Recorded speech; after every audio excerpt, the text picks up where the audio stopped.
Windows has some of the most iconic wallpapers. I mean, in recent years, they are getting a bit CG, and I'm pretty sure they will soon become AI generated. So yeah, we're gonna go through all the classic wallpapers that I love. Windows 10 Image 100. So the first one, which is not technically a wallpaper, is the default Windows 10 lock screen. So it was taken at Wairiki Beach, situated at the northernmost point of the South Island of New Zealand, specifically within the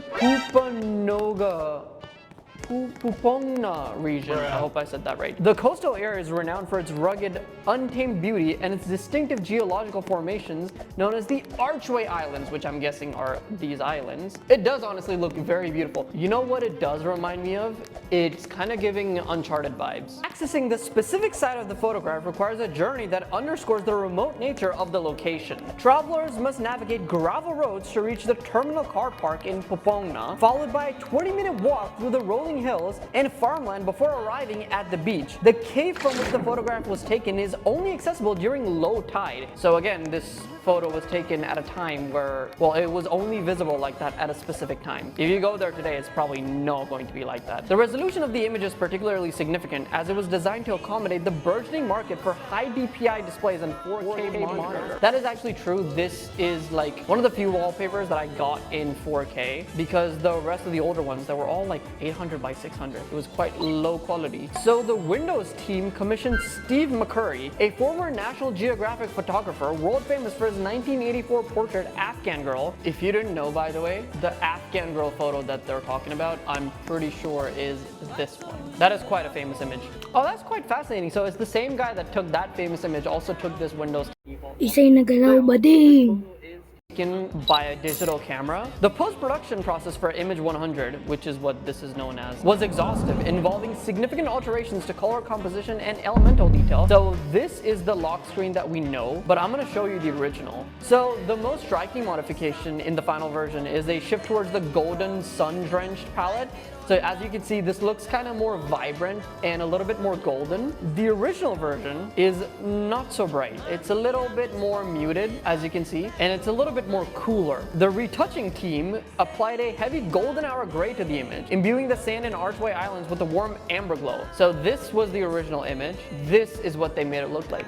You can see it is a bit more golden, a bit more vibrant, and honestly it works. I definitely prefer this. So there's another wallpaper in Windows 10, which is of the same place, but it wasn't taken by the same photographer. This is the image I'm talking about. It is the same place, but you can see the same arches right there. But if you actually go there, you'll find out that it doesn't really look like that. It's because this image is heavily retouched. Windows XP Red Moon Desert. So this image was also taken by Charles O'Rear. If you don't know who that is, he is the one who took the Bliss picture. So Charles O'Rear worked with National Geographic for almost 25 years, and he was also tasked by the EPA, which was the Environmental Protection Agency. The only reason I know that is because it was in the Simpsons movie. So yeah, the guy had a background in nature photography. He's clearly very good at it. So Corbis, Bill Gates' licensed image company by the way, commissioned Charles O'Rear for an ambitious project, a year-long journey to photograph the world's most major wine regions. The assignment provided the logistical framework for the South African expedition during which Red Moon Desert was captured. Kalahari Gemsbuck National Park, in a remote region in the northern Cape province of South Africa. The dune's iconic red color is the result of a thin coating of iron oxide on the sand grains. Again, the vivid, almost surreal colors are a result of Charles O'Rear's choice of film, which is the Fujifilm Velvia. The nature of the film makes the images more saturated, more colorful, more poppy. So the green grass of Bliss and the red sand of Red Moon Desert were chosen because they fit perfectly with the two main colors in the branding scheme, vibrant green and deep blue. So during the development of Windows XP, which was codenamed Whistler, builds 2423 and 2463, Red Moon Desert was the actual default wallpaper, not Bliss. So according to Microsoft programmer Raymond Chen, who documented this incident on his blog, The Old New Thing, the image was changed after it failed a critical round of user testing. Testers claimed that the rounded contours of the dunes, split by a central ridge and bathed in soft red glow, bore a striking resemblance to a pair of buttocks. I can see what they mean. Like, that does kind of look like an ass. But to be fair, if you're horny enough, anything looks like an ass. Unless someone says it, I wouldn't notice it. I'm just not twisted like that, like, bro. Fearing that the flagship image for their $200 million advertising campaign would be ridiculed or as seen as unprofessional, the team swapped Red Moon Desert for Bliss. To be fair, I do prefer Bliss. Like, I can't see this being the default wallpaper. So imagine this. You land in a foreign country and people here barely speak English and you don't speak their language. How do you get around? How do you talk to the cab driver? How do you order at the restaurant? How do you even ask for directions? Man, your vacation or business trip would be ruined. This is where the Time Kettle W4 Pro AI interpreter buds come in. First of all, they are very premium in build quality. They come in this charging case, which is also very high quality. You download the Time Kettle app from the App Store, set them up, which literally takes 10 seconds, and boom, you're ready. Now, you can pop them in your ear, which by the way, they also work as regular earbuds to watch YouTube or whatever, and now you're ready for seamless language translation. You can check out the link in my description to learn more, and keep watching to find out more. Windows 10 Hero. So after the disaster that was Windows 8, Microsoft wanted a foundational pivot. So this wallpaper was a direct response to the flat design trends of the early 2010s, aiming to restore a sense of depth and mystery to the user experience. I think mission accomplished, honestly. To execute this vision, Microsoft enlisted Bradley G. Munkowitz, I hope I said that right, better known as G-Monk, that was a cool as hell name, a designer whose previous work on the opening sequences of Tron Legacy had established him as a master of high contrast and atmospheric lighting. Dude, that totally does make sense though. Like, this totally does give Tron vibes. So to achieve this, they had to move away from conventional CGI, which shockingly, this image is not computer graphics. The production of the hero image was an industrial scale effort involving a multidisciplinary team of 34 individuals. That is a lot of work for one wallpaper. The complexity of the project required a hierarchy that mirrored a high-end film production, with specialists spanning art fabrication, laser physics, digital imaging, and high-resolution photography. So this is crazy, this is how they did it. The team took large sheets of black cardboard and meticulously cut 4 squares of the Windows logo into them. This layer acted as a primary mask for the light sources. So yeah, as you can see, there's like light shining through them. Behind this cardboard mask, a matching cut was made through a sheet of clear acrylic, like to achieve like this look, I'm guessing. By layering these materials and aligning them perfectly, the team created a clear rim around the insides of the logo, so this rim. The most iconic element of the hero wallpaper, the fanning beams of blue light, was not the product of a digital glow filter. Instead, it was created using a sophisticated combination of laser projectors and traditional video projection through the physical logo. I'm guessing these beams are like lasers. By manipulating the light sources from off angles, the team was able to capture glints off the acrylic panes, adding shape and texture to the beams as they passed through the portal. To make light beams visible to the camera, the studio was filled with natural fog and haze. You can see the smoke here. That's crazy that that's real. The shoot lasted for 2 full days, during which the team captured over 3,000 individual photographs. They took multiple images and then combined it to make this final one. The final composite was a 9K file that was then sent to XYZ Creative Production Agency for a high-end photo retouching and final optimization. This was done to make sure that it's optimized for different displays. And there's different versions of this wallpaper. So this is the wallpaper for Windows 10s. Also looks hella cool. Still doesn't look as good as the original. This was the one for Windows 365 virtual machines running on Windows 10. I don't know what the hell that means because I've never seen this wallpaper. Windows Vista Image 24.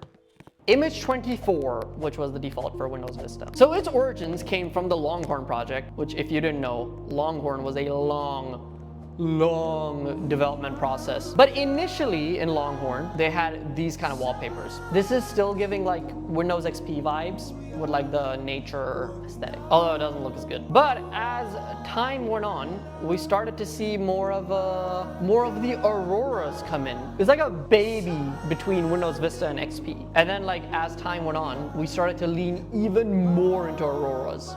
This is really starting to give Windows Vista vibes. Can't lie, they should have left the option to go with the blue motif. That looks really good. The final Longhorn build before they cut production was just a freaking tree. That was the wallpaper.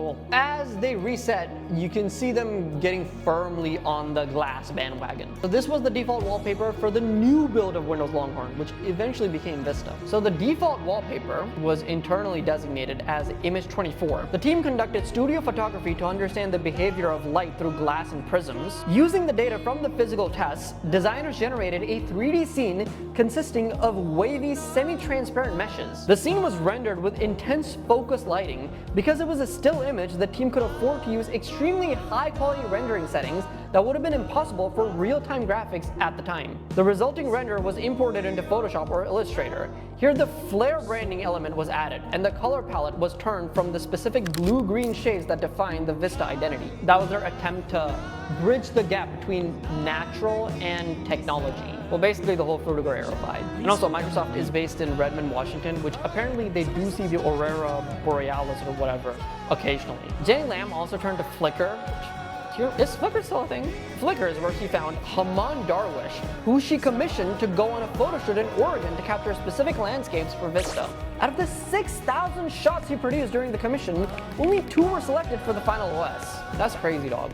So this is one of them. I remember this is in Vista, and I remember this being in some of the beta builds as well as the default wallpaper, although I never used it. And this was the other one. It's like, I can see they're trying to recapture that Bliss vibe, but it's just too cluttered. It's not giving the same vibes. So this was a time when computers were moving away from like 4x3 CRTs to like 16:9 LCD monitors. And Microsoft knew this, which is why they had this effort to make the wallpapers future-proof. So also, this is really weird. There was a Windows Dream Scene version, which was a animated wallpaper for Windows Vista Ultimate user. Like you can see it's subtly animated. Again, only available in Windows Vista Ultimate. Nevertheless, cool.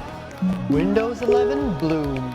To be fair, this is not something I'm looking forward to talking about because it's just the wallpaper. So the search for a new visual symbol led Microsoft to 6n5, a Barcelona-based multidisciplinary design studio founded by Argentinian designer and digital artist Ezequiel Pini. I hope I said that right. Pini, who established the studio in 2014, had pioneered a dreamlike 3D aesthetic that explores the intersection of nature, architecture, and imagination. But it is also very clear that this image is CGI. Doesn't make it as interesting. This is what I'm saying, like imagine like this was made in CGI. But the next wallpapers might be AI generated.